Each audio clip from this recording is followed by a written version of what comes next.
So enemy lovers, അപ്പോൾ ഇന്ന് നമ്മൾ എക്സ്പ്ലെയിൻ ചെയ്യാൻ പോകുന്നത് ദ ബിഗിനിങ് ആഫ്റ്റർ ദ എൻഡിൻ്റെ മാൻഹയുടെ ചാപ്റ്റർ 51, 52, 53 ഈ 3 ചാപ്റ്റേഴ്സാണ്. സോ വീഡിയോയിലോട്ട് കടക്കാം. അപ്പോൾ 51ാമത്തെ ചാപ്റ്ററിൻ്റെ ഫസ്റ്റിൽ തന്നെ നമ്മുടെ ആർത്തർ ചിന്തിക്കുന്നുണ്ട്, എൻ്റെ ഫ്രണ്ടിൽ നിൽക്കുന്ന ഈ വ്യക്തി സാപ്പിനിലെ ഏറ്റവും വലിയ ഗിൽഡിൻ്റെ ചുമതലക്കാരൻ മാത്രമല്ല, സ്വയം ഒരു എ ക്ലാസ് അഡ്വഞ്ചറർ കൂടിയാണ്. അയാളെന്തായാലും ഈ പരീക്ഷയെ ഒരു സാധാരണ പരീക്ഷയാക്കില്ല. ഞാൻ എന്തിനാണ് ഇത്രയ്ക്കും ആവേശത്തിലാവുന്നത്? അപ്പോൾ കാസ്പിയൻ പറയുന്നുണ്ട്, വേഗത്തിൽ തയ്യാറാവൂ, ഇതൊരു പരീക്ഷയാണ്, ഇതിലെൻ്റെ പെരുമാറ്റം നീ നിൻ്റെ മനസ്സിൽ വെക്കരുത് എന്നും പറഞ്ഞുകൊണ്ട് കാസ്പിയൻ നമ്മുടെ ആർത്തറിനെ അറ്റാക്ക് ചെയ്യുന്നു. അപ്പോൾ നമ്മുടെ ആർത്തർ ഇത്രയും പെട്ടെന്ന് അറ്റാക്ക് ഒട്ടും പ്രതീക്ഷിച്ചിട്ടുണ്ടായിരുന്നില്ല. ഒരു വിധത്തിൽ അവൻ ആ അറ്റാക്കിനെ തടയുന്നു. എന്നിട്ട് അവൻ്റെ മനസ്സിൽ പറയുന്നുണ്ട്, ഇവൻ വളരെ ഫാസ്റ്റാണ്. എന്നിട്ട് കാസ്പിയൻ ആ വാളെടുത്തുകൊണ്ട് പിന്നെ ആർത്തറിനെ വീശുന്നു. അപ്പോൾ നമ്മുടെ ആർത്തർ നിലത്ത് വീണെടുക്കുന്നുണ്ട്. അവൻ പിന്നീട് അവിടെ നിന്ന് എണീക്കുന്നു. എന്നിട്ട് കാസ്പിയൻ്റെ അറ്റാക്കിൽ നിന്നൊക്കെ നൈസായിട്ട് ഒഴിഞ്ഞു മാറുന്നുണ്ട്. അപ്പോൾ ഈ ഫൈറ്റിലാണെങ്കിൽ ഭൂരിഭാഗവും കോൺട്രിബ്യൂട്ട് ചെയ്യുന്നത് കാസ്പിയനാണ്. നമ്മുടെ ആർത്തറിന് അറ്റാക്ക് ചെയ്യാൻ ഒരു അവസരം പോലും കിട്ടിയിട്ടില്ല. കാസ്പിയനായിരുന്നു ഫുൾ ആർത്തറിനെ അറ്റാക്ക് ചെയ്യുന്നത്. ആർത്തർ അതിനെല്ലാം ഡിഫെൻഡ് ചെയ്യുക മാത്രമാണ് ചെയ്യുന്നത്.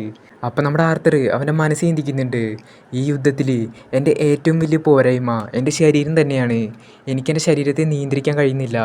എൻ്റെ പേശികളൊന്നും അധികം വികസിച്ചിട്ടില്ല. സിൽവിയുടെ വില്ല് ഉപയോഗിച്ചപ്പോൾ എനിക്കെൻ്റെ ശരീരത്തെ കുറച്ച് ശക്തിപ്പെടുത്താൻ കഴിഞ്ഞു. പക്ഷേ ഒരു പരിചയസമ്പന്നനായ ഒരു മേജുമായിട്ട് ഫൈറ്റ് ചെയ്യുമ്പോൾ ഞാൻ വളരെ ദുർബലനാണ്. എനിക്കെൻ്റെ ബോഡിയെ കൺട്രോൾ ചെയ്യാൻ പറ്റുന്നില്ല. അപ്പോൾ കാസ്പിയൻ പറയുന്നുണ്ട്, നിന്നെ വില കുറച്ച് കണ്ടതിൽ എന്നോട് നീ ക്ഷമിക്കണം.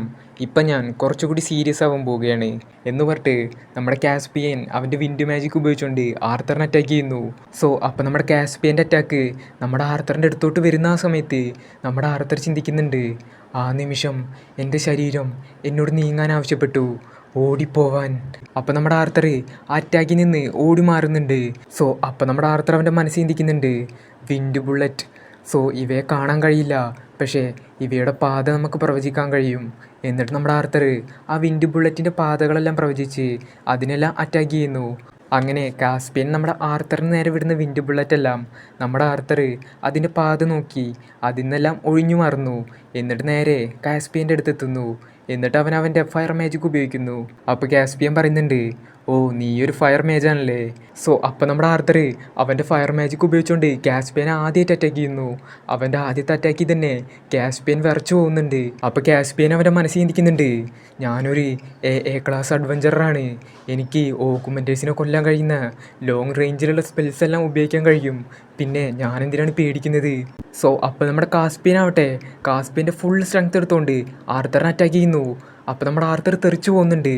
അപ്പോൾ അവൻ മനസ്സിൽ ചിന്തിക്കുന്നുണ്ട്, എനിക്കിതുവരെ എൻ്റെ കാല് നിലത്ത് കുത്താൻ പോലും പറ്റിയില്ല. സോ ഇപ്പം നമ്മുടെ ആർത്തർ അവൻ്റെ പിസ്റ്റൺ സ്റ്റാമ്പ് എന്ന മാജിക് ഉപയോഗിക്കുന്നു. അവൻ അവിടെ നിന്ന് കാസ്പിയൻ്റെ തലയുടെ മുകളിൽ കൂടെ ചാടിയിട്ട് അവൻ അറ്റാക്ക് ചെയ്യാൻ ശ്രമിച്ചത്. പക്ഷേ അവൻ ചാടിയപ്പോൾ അവൻ കൂടുതൽ ദൂരം ചാടിപ്പോയി. സോ അപ്പം നമ്മുടെ കാസ്പിയൻ പറയുന്നുണ്ട്, ഇംപ്രസീവ്. എന്നിട്ട് കാസ്പിയൻ്റെ അടുത്ത മാജിക് പുറത്തെടുക്കുന്നു. അപ്പോൾ നമ്മുടെ ആർത്തർ അവൻ്റെ മൈൻഡിൽ ചിന്തിക്കുന്നുണ്ട്, അവൻ്റെ കാസ്റ്റിംഗ് സ്പീഡ് വളരെ വേഗത്തിലുള്ളതാണ്. എന്നിട്ട് നമ്മുടെ കാസ്പിയൻ നമ്മുടെ ആർത്തറിനെ അറ്റാക്ക് ചെയ്യുന്നു. ആ അറ്റാക്കിൽ നിന്നും നമ്മുടെ ആർത്തർ ഒഴിഞ്ഞു മാറുന്നു. അപ്പോൾ നമ്മുടെ ആർത്തർ അവൻ്റെ മനസ്സിൽ ചിന്തിക്കുന്നുണ്ട്, ഇയാളെൻ്റെ മുഴുവൻ കഴിവും പുറത്തെടുക്കാൻ പ്രേരിപ്പിക്കുന്നു. കാസ്പിയൻ ഇതിനോടകം എൻ്റെ പിസ്റ്റൽ സ്റ്റാമ്പ് കണ്ടിരിക്കുന്നു, പക്ഷേ ഞാൻ കണ്ടുപിടിച്ച ഈ മന്ത്രം കാണാൻ വഴിയില്ല എന്ന് പറഞ്ഞിട്ട് ആർത്തർ അവൻ കണ്ടുപിടിച്ച മന്ത്രം ഉപയോഗിച്ചുകൊണ്ട് കാസ്പിയനെ അറ്റാക്ക് ചെയ്യുന്നു. അപ്പോൾ നമ്മുടെ ആർത്തറിൻ്റെ മുഖം കാണിക്കുന്നുണ്ട്, മോനെ രോമാഞ്ചം. സോ അപ്പോൾ നമ്മുടെ കാസ്പിയൻ ചിന്തിക്കുന്നുണ്ട്, എന്താണ് ഇവിടെ നടക്കുന്നത്? ഞാൻ തോൽക്കാൻ പോവുകയാണോ? ഇല്ല, നടക്കില്ല എന്ന് പറഞ്ഞിട്ട് കാസ്പിയൻ്റെ ഫുള്ള് പവർ ഉപയോഗിക്കുന്നു. അതിൽ നമ്മുടെ ആർത്തർ തെറിച്ച് വീഴുന്നു. അവിടെ ഉണ്ടായിരുന്ന ഓഡിയൻസ് എല്ലാവരും നമ്മുടെ കാസ്പിയൻ്റെ പവർ ഏൽക്കുന്നുണ്ട്. അപ്പോൾ അവിടെ നിന്ന് ജാസ്മിൻ ആർത്തറിനോട് ചോദിക്കുന്നുണ്ട്, നോട്ട് നിനക്ക് വലുതും പറ്റിയോ? അപ്പം നമ്മുടെ ആർത്തർ ചിന്തിക്കുന്നുണ്ട്, ഇടിമിന്നൽ അഥവാ ലൈറ്റനിങ്ങിന് 2 തരമുണ്ട്, ഇൻറ്റേർണലും അതുപോലെ എക്സ്റ്റേണലും.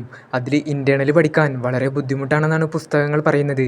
എനിക്ക് അതിനുള്ള ശക്തിയില്ല, പക്ഷേ എൻ്റെ മെച്ചപ്പെട്ട വേഗതയും പ്രതികരണങ്ങളും ഉപയോഗിച്ച് എനിക്ക് എല്ലാ തടസ്സങ്ങളും ഒഴിവാക്കാൻ കഴിയുമെന്ന് ഞാൻ പ്രതീക്ഷിക്കുന്നു എന്ന് പറഞ്ഞ ആർത്തർ അവൻ്റെ ലൈറ്റനിങ് മാജിക് പുറത്തെടുക്കുന്നു. അപ്പോൾ കാസ്പിയൻ പറയുന്നുണ്ട്, മതി, ഇവിടെ വെച്ച് നിർത്താം. നിന്നെ ഞാൻ കൂടുതൽ നേരം പരീക്ഷിച്ചു എന്ന് തോന്നുന്നു. അതിലെന്നോട് ക്ഷമിക്കണം. നീ അവസാനം വരെ നിൻ്റെ എല്ലാ കഴിവുകളും സ്ഥിരതയോടെ ഉപയോഗിച്ചു. അതുകൊണ്ട് ഞാൻ നിനക്ക് ബി റാങ്ക് തരുന്നു. അതിൽ നിനക്ക് പ്രശ്നമൊന്നുമില്ലല്ലോ എന്ന് പറഞ്ഞിട്ട് കാസ്പിയൻ അവിടെ നിന്ന് പോകുന്നു. സോ ആർത്തർ അവൻ്റെ ലൈറ്റനിങ് പവർ പുറത്തെടുക്കാനായിട്ട് മുമ്പ് തന്നെ കാസ്പിയൻ ഈ പരീക്ഷ നിർത്തുന്നു. സോ അപ്പോൾ അവിടെ ഉണ്ടായിരുന്ന എല്ലാവരും ആശ്ചര്യപ്പെടുന്നുണ്ട്, കാരണം ഫൈറ്റ് നല്ലതുപോലെ നടന്നുകൊണ്ടിരിക്കുമ്പോഴാണ് കാസ്പിയൻ പെട്ടെന്ന് ഫൈറ്റ് നിർത്തിയത്. അപ്പോൾ ജാസ്മിൻ ആർത്തറിൻ്റെ അടുത്തോട്ട് വന്നിട്ട് ആർത്തറിനോട് ഓക്കെ അല്ലേ എന്നൊക്കെ ചോദിക്കുന്നുണ്ട്. അപ്പോൾ ഫൈറ്റൊക്കെ കഴിഞ്ഞ് ശാന്തമായതിനു ശേഷം ഒരു എക്സാമിനർ വിളിച്ച് പറയുന്നുണ്ട്, ഇന്നത്തെ പരീക്ഷ അവസാനിച്ചിരിക്കുന്നു. ഇനി എല്ലാവരും അവരവരുടെ അഡ്വഞ്ചേഴ്സ് കാർഡ് വാങ്ങാൻ വേണ്ടിയിട്ട് മുൻവശത്തുള്ള ഡെസ്കിൽ പോയിരിക്കേണ്ടതാണ്. സോ അങ്ങനെ ഫൈറ്റൊക്കെ കഴിഞ്ഞതിന് ശേഷം നമ്മുടെ കാസ്പിയൻ്റെ ഓഫീസിലിരുന്നുകൊണ്ട് നമ്മുടെ ആർത്തറിനെ പറ്റി ചിന്തിക്കുന്നുണ്ട്. ആർത്തറിൻ്റെ ആ മുഖം കാസ്പിയൻ്റെ മനസ്സിൽ നിന്ന് പോകുന്നില്ല. സോ അപ്പോൾ അവിടേക്ക് എമിലിയും അതുപോലെ ജോർജും വരുന്നു. എന്നിട്ട് പറയുന്നുണ്ട്, സാർ എന്താ ഇവിടെ നടക്കുന്നേ, ഒന്ന് എക്സ്പ്ലെയിൻ ചെയ്ത് തരുമോ? അപ്പോൾ കാസ്പിയൻ പറയുന്നുണ്ട്, ആദ്യം നിങ്ങൾ ആ വാതിലൊന്ന് അടക്കി എന്നിട്ട് ഇവിടെ വന്നിരിക്കി. അപ്പോൾ എമിലി പറയുന്നുണ്ട്, സാർ എന്തൊക്കെ ഇവിടെ നടക്കുന്നേ, 3 പേരെ ഇന്ന് ബി ക്ലാസ്സിലെത്തിയത്. കഴിഞ്ഞ 4 മാസത്തിനിടയിൽ ഒരാൾ പോലും ബി ക്ലാസ്സിലെത്തിയിരുന്നില്ല. അപ്പോൾ ജോർജ് പറയുന്നുണ്ട്, അതുമാത്രമല്ല സാർ, ആ 3 പേരും കുട്ടികളാണ്. അതിലൊരു കുട്ടി 11ാമത്തെ വയസ്സിൽ തന്നെ ഓറഞ്ച് ഘട്ടത്തിലെത്തി. 11ാമത്തെ വയസ്സിൽ ഓറഞ്ച് ഘട്ടത്തിലെത്തുന്നത് മനുഷ്യന്മാർക്കിടയിൽ അപൂർവമായ കാര്യമാണ്. അപ്പോൾ കാസ്പിയൻ പറയുന്നുണ്ട്, ആദ്യം നിങ്ങൾ രണ്ടുപേരും കൂളാവ്, എന്നിട്ട് ഞാൻ പറയാം. കഴിഞ്ഞ അരവർഷം മുമ്പ് ഇവിടെ സൈറസിൽ എന്താണ് സംഭവിച്ചതെന്ന് നിങ്ങൾ രണ്ടുപേരും ഓർക്കുന്നുണ്ടോ? അപ്പോൾ എമിലി പറയുന്നുണ്ട്, 3 വംശങ്ങൾക്കിടയിൽ ആദ്യ ടൂർണമെൻറ്റ് നടന്നു. സോ ഇപ്പോൾ അവർ പറഞ്ഞ ആ 3 വംശങ്ങളും, അതായത് ഡാവ്സ്, ഹ്യൂമൻസ്, എൽഫ്സ് തമ്മിൽ നടന്ന ആ പരിപാടിയെക്കുറിച്ച് നിങ്ങൾക്ക് ഓർമ്മയില്ലേ? അതായത് കൾച്ചറൽ എക്സ്ചേഞ്ച് പ്രോഗ്രാം. ഈ പ്രോഗ്രാം ഉള്ളതുകൊണ്ടാണ് നമ്മുടെ ആർത്തറിന് സൈറസ് സിറ്റിയിലേക്ക് വരാൻ പറ്റിയത്.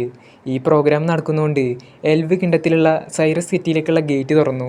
ആ ഗേറ്റ് വഴിയാണ് ആർത്തർ സൈറസ് സിറ്റിയിലേക്ക് വന്നത്. സോ അത് കഴിഞ്ഞിട്ട് ഇപ്പോൾ ഏകദേശം 1.5 വർഷത്തോളമായി. അപ്പോൾ നമ്മുടെ ആർത്തർ ടെസ്സിയെ കണ്ടിട്ട് ഇപ്പോൾ 1.5 വർഷത്തോളമായി കാണും. അപ്പോൾ കാസ്പിയൻ പറയുന്നുണ്ട്, അതെ, കുറച്ചാഴ്ചകൾക്ക് മുമ്പ് എനിക്കൊരു മുന്നറിയിപ്പ് ലഭിച്ചു. അതായത് ഇനി തൊട്ട് എൽവ്സിനും അതുപോലെ ഡാർസിനും സാപ്പിനിലെ ലൈസൻസുള്ള അഡ്വഞ്ചേഴ്സ് ആവാൻ പറ്റും.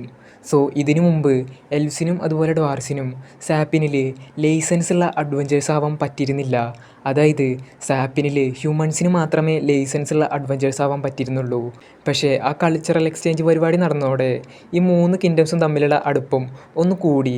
അതുകൊണ്ട് ഇപ്പോൾ ഈ ഹ്യൂമൻ കിങ്ഡത്തിൽ എൽഫ്സിനും അതുപോലെ ഡ്വാർസിനും ഒരു ലൈസൻസുള്ള അഡ്വഞ്ചർ ആവാൻ പറ്റും. സോ ഇന്ന് പാർട്ടിസിപ്പേറ്റ് ചെയ്തിട്ടുള്ള കാൻഡിഡേറ്റിൽ കുറച്ച് പേര് മനുഷ്യരല്ല, അവർ ഡാർസും അതുപോലെ എൽഫ്സുമാണ്.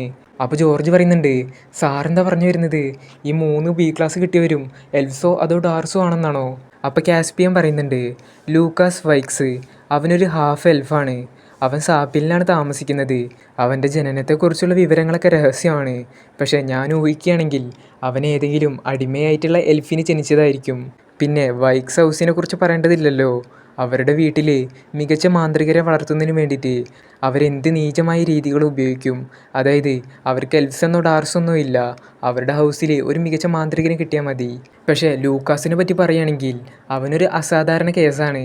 അവൻ്റെ വംശത്തിൽ നിന്ന് വ്യത്യസ്തമായിട്ട് അവൻ ഫയർ എലമെൻറ്റ് നല്ലതുപോലെ കൈകാര്യം ചെയ്യാറുണ്ട്. സോ ഇതിനെ നമ്മൾ വിരിയോൺ മുത്തച്ഛൻ പറഞ്ഞായിട്ട് കമ്പയർ ചെയ്യുമ്പോൾ എൽഫ്സ് കൂടുതലായിട്ട് വിൻഡ് എലമെൻറ്റാണ് ഉപയോഗിക്കുക. ഫയർ എലമെൻറ്റിൽ അവർക്ക് അത്ര അധികം പ്രാവീണ്യം നേടിയിട്ടില്ല. അതുകൊണ്ട് തന്നെ നമ്മുടെ ലൂക്കാസ് അവരിൽ നിന്ന് വ്യത്യസ്തമായിട്ടുള്ള ഒരു കേസാണ്. അതുമാത്രമല്ല അവനവൻ്റെ 8ാമത്തെ വയസ്സിലാണ് ഉണർന്നത്.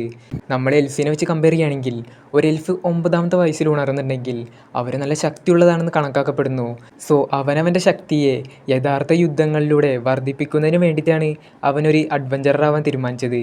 അതുമാത്രമല്ല ശക്തി വർദ്ധിപ്പിക്കുന്ന ബീസ്റ്റ് കോഴ്സ്, എലിക്സറുകൾ, അതുപോലെ പോഷൻസ് അതൊന്നും ഉപയോഗിക്കാതെ അവനവൻ്റെ സ്വന്തം ശക്തി നേടണമെന്ന് അവൻ്റെ ഫാമിലി ആഗ്രഹിക്കുന്നുണ്ട്.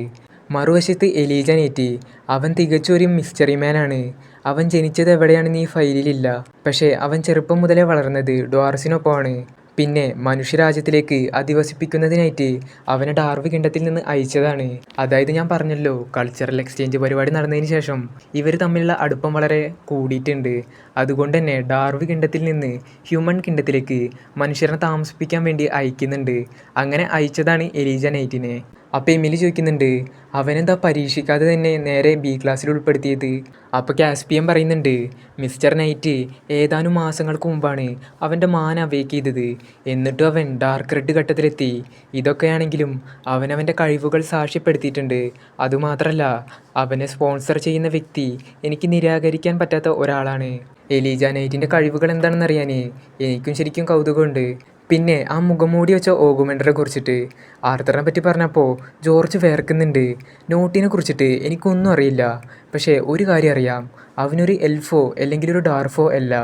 മിസ് ഫ്ലെയിംസ്വർത്ത് ഏത് തരം വ്യക്തിയെ സ്പോൺസർ ചെയ്യാൻ തയ്യാറാകുമെന്ന് എനിക്ക് കൗതുകം തോന്നി. അപ്പോൾ എമിലി പറയുന്നുണ്ട്, ഫ്ലെയിംസ്വർത്ത് ഹൗസോ ഈ രാജ്യത്തെ ഏറ്റവും ശക്തമായ ഫയർ മേജസിനെ പ്രൊഡ്യൂസ് ചെയ്യുന്ന ഹൗസല്ലേ അത്. സോ ഇപ്പോൾ നമ്മൾ 2 ഹൗസസിനെ കുറിച്ച് കേട്ടു. ഒന്ന് വൈക്സ് ഹൗസ്, പിന്നെ ഫ്ലെയിംസ്വർത്ത് ഹൗസ്. ഫ്ലെയിംസ്വർത്ത് ഹൗസ് ഈ രാജ്യത്തിലെ ശക്തിയേറിയ മേജസിനെ പ്രൊഡ്യൂസ് ചെയ്യുന്നതിന് പേര് കേട്ടൊരു ഹൗസാണ്. അപ്പോൾ ജോർജ് പറയുന്നുണ്ട്, വെറുതല്ല അവൻ ഫയർ മാജിക് നന്നായി ഉപയോഗിക്കുന്നുണ്ട്. എന്നിട്ട് കാസ്പിയൻ പറയുന്നുണ്ട്, ഞാൻ ഈ പറഞ്ഞ കാര്യങ്ങളെല്ലാം കുറച്ച് കഴിഞ്ഞാൽ ജനങ്ങളെല്ലാം അറിയാൻ പോവും. പക്ഷേ ഒഫീഷ്യലായിട്ട് പ്രഖ്യാപിക്കുന്നത് വരെ നിങ്ങൾ രണ്ടുപേരും ഈ കാര്യം വേറൊരാളോടും പറയരുത്. ഞാൻ നിങ്ങളെ വിശ്വസിക്കുന്നു. അപ്പോൾ എമിലിയും ജോർജും പറയില്ല എന്ന് പറഞ്ഞിട്ട് അവിടുന്ന് പോകുന്നു. സോ അവർ പോയതിന് ശേഷവും നമ്മുടെ കാസ്പിയൻ ആർത്തറിനെ കുറിച്ച് ചിന്തിക്കുന്നുണ്ട്. ആ മുഖംമൂടി ധരിച്ച ഓഗുമെൻറ്റർ, അവൻ്റെ ഫയർ മാജിക്ക് ശരിക്കും യുണീക്കും അതുപോലെ കാര്യക്ഷമവുമാണ്. പക്ഷേ നീ പറഞ്ഞത് തെറ്റാണ് ജോർജ്. അവനെ ശരിക്കും ഭീകരനാക്കുന്നത് അവൻ്റെ സ്വോർഡ് ആർട്ടാണ്. അവൻ്റെ ചലനങ്ങൾ ചിലപ്പോൾ അല്പം മോശമായിരുന്നു. അവനിതുവരെ സ്വന്തം ശരീരവുമായി പൊരുത്തപ്പെട്ടിട്ടില്ലെന്ന് തോന്നുന്നു. അവൻ പ്രായമാകുമ്പോൾ എത്ര ഭയങ്കരനാവുമെന്ന് എനിക്ക് സങ്കല്പിക്കാൻ പോലും കഴിയുന്നില്ല. എന്നിരുന്നാലും നിരോധനം നീക്കിയതോടെ ഡാർസിനും എൽസിനും ഇവിടെ അഡ്വഞ്ചർ ആവാൻ മാത്രമല്ല ഇവിടുത്തെ സ്കൂളുകളിൽ സ്റ്റുഡൻസ് ആവാനും കഴിയും. സോ ഈ രാജ്യം പുതിയൊരു യുഗത്തിലേക്ക് കടക്കുകയാണ്. സോ ഇപ്പം കാസ്പിയൻ പറഞ്ഞത് എന്താണെന്ന് വെച്ചിട്ടുണ്ടെങ്കിൽ, ഹ്യൂമൻസ് കിങ്ഡത്തിൽ ഹ്യൂമൻസ് മാത്രമേ ഉണ്ടായിരുന്നുള്ളൂ. പക്ഷേ ഇനി എൽസും അതുപോലെ ഡാർസും ഹ്യൂമൻ കിങ്ഡത്തിലേക്ക് വരാൻ പോവാണ്. അതുകൊണ്ട് പുതിയൊരു യുഗം തന്നെ വരാനിരിക്കുന്നു എന്ന് വേണമെങ്കിൽ പറയാം. സോ അതിനുശേഷം നമ്മുടെ ടെസിയെയാണ് കാണിക്കുന്നത്. ടെസിയുടെ ഫാൻസ് ഉണ്ടെങ്കിൽ അടിയിൽ കമൻറ്റ് ചെയ്യുക. സോ ആർത്തർ പോയതിനു ശേഷം നമ്മുടെ ആർത്തർ അവൻ്റെ ഫാമിലിയോടൊപ്പം നല്ലതുപോലെ ജീവിച്ചു. പക്ഷെ നമ്മുടെ ടെസിയ എപ്പോഴും ആർത്തറിനെ മിസ് ചെയ്തുകൊണ്ടിരിക്കുകയായിരുന്നു. അവൾക്ക് ആർത്തറിനെ കാണണമെന്നുണ്ടായിരുന്നു. അതുകൊണ്ട് അവൾ നമ്മുടെ മുത്തശ്ശൻ്റെ ഫ്രണ്ടായിട്ടുള്ള റിനിയ ഡെർക്കാസിൻ്റെ സഹായത്തോടെ ആർത്തറിനെ നിരീക്ഷിക്കുന്നുണ്ടായിരുന്നു. സോ റിനിയ ഡെർക്കാസിനെ കുറിച്ച് നമുക്കറിയാലോ. നമ്മുടെ ആർത്തർ ഈ എൽഫ് കിങ്ഡത്തിൽ കുടുങ്ങിയപ്പോൾ അവൻ്റെ അച്ഛനും അമ്മയും കാണാൻ വേണ്ടിയിട്ട് സഹായിച്ചത് ഈ റിനിയ ഡെർക്കാസിനായിരുന്നു. റിനിയ ഡെർക്കാസൻ ഒരു സ്പെഷ്യൽ മേജാണ്. അവർക്ക് പാസ്റ്റും അതുപോലെ ഫ്യൂച്ചറും കാണാൻ പറ്റും. അതുപോലെ അവരുടെ മാജിക് വെച്ചിട്ട് ഇപ്പോൾ വേറൊരു സ്ഥലത്ത് നിൽക്കുന്ന ആളിനെ നിരീക്ഷിക്കാൻ കഴിയും. സോ അവരുടെ സഹായത്തോടെ നമ്മുടെ ടെസിയ ആർത്തറിനെ എന്നും നിരീക്ഷിക്കുന്നുണ്ടായിരുന്നു. കാരണം നമ്മുടെ ടെസിയക്ക് ആർത്തറിനെ ഒരിക്കലും മറക്കാൻ കഴിയില്ല. സോ ഇപ്പം നമ്മുടെ ടെസിയക്ക് ആർത്തറിനെ എപ്പോഴും കാണുന്നതിന് വേണ്ടിയിട്ട് നമ്മുടെ റിനിയ ഡെർക്കാസൻ ഒരു ഉറപ്പ് കൊടുത്തിട്ടുണ്ട്. ആ ഉറപ്പ് ഉപയോഗിച്ചാൽ നമ്മുടെ ആർത്തറിനെ എപ്പോൾ വേണമെങ്കിലും കാണാൻ കഴിയും. സോ അത് ഉപയോഗിച്ചുകൊണ്ട് അവൾ എപ്പോഴും ആർത്തറിനെ നോക്കാറുണ്ട്. ഇപ്പോൾ അവൾ പറയുന്നുണ്ട്, ആർത്തർ അവൻ്റെ ഫാമിലിയോടൊപ്പം ചേരുന്നതിൽ എനിക്ക് സന്തോഷമേ ഉള്ളൂ. അപ്പോൾ അവൾ ലിലിയെ കാണുന്നുണ്ട്. അപ്പോൾ അവളുടെ അസൂയ കൂടുന്നുണ്ട്. അപ്പോൾ അവൾ പറയുന്നുണ്ട്, ഏതാണ് ഈ പെൺകുട്ടി? ആർത്തർ അവളോട് നൈസായിട്ടാണ് പെരുമാറുന്നത്. ഞാനാണ് ആർത്തറിൻ്റെ ആദ്യത്തെ ഫ്രണ്ടായത്. എന്നിട്ടും അവൻ അവളോട് അവനിവിടെ ഉള്ളുമ്പോൾ ഞാൻ അവരോട് നല്ലതുപോലെ പെരുമാറണമായിരുന്നു. പക്ഷേ അവൻ്റെ തെറ്റാണെല്ലാം. അവൻ എന്നെ ഒരു കുട്ടിയുടെ പോലെയാണ് കണ്ടത് എന്നൊക്കെ പറഞ്ഞിട്ട് നമ്മുടെ ടെസിയ ആർത്തറിനെ ആ ഉറപ്പ് വെച്ച് നിരീക്ഷിക്കുന്നുണ്ട്. അപ്പോൾ അവിടേക്ക് വിരിയൺ മുത്തശ്ശൻ വന്ന് പറയുന്നുണ്ട്, ടെസിയ നീ വീണ്ടും ആ ഉറപ്പ് വെച്ചിട്ട് ആർത്തറെ നോക്കിക്കൊണ്ടിരിക്കുകയാണോ? അപ്പോൾ ടെസിയ പറയുന്നുണ്ട്, മുത്തശ്ശ ഞാൻ മുത്തശ്ശനോട് പറഞ്ഞിട്ടില്ലേ വാതിൽ മുട്ടിയിട്ട് വേണം അകത്തേക്ക് കിടക്കാനെന്ന്. അപ്പോൾ വിരിയൺ മുത്തശ്ശൻ പറയുന്നുണ്ട്, എനിക്ക് ആർത്തറിനെ എൻ്റെ മരുമകനായി കാണുന്നതിൽ വളരെ സന്തോഷമേ ഉള്ളൂ. പക്ഷേ ഇത് കുറച്ച് നേരത്തായി പോയില്ലേ?